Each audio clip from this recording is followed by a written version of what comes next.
Hey guys! In this video, I'll show you how to cancel your Apple Music subscription.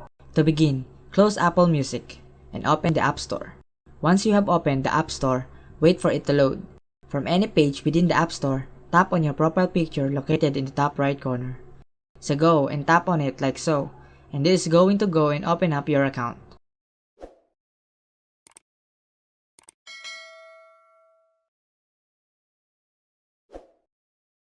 Next, tap on Subscriptions, which will load all the subscription on your iPhone. This process may take a moment. Once the subscriptions are loaded, you will be able to see your active subscription located at the top. If you have multiple subscription, select the subscription you wish to cancel. In this case, I want to stop Apple Music, so I will tap on it, wait for it to load, then tap on Cancel Subscription located at the bottom of the screen. Tap there and you'll need to go and confirm your decision by pressing confirm, and then it will be cancelled and you won't be charged after the date there that is. Then, that's it. Thank you for watching and please don't forget to subscribe.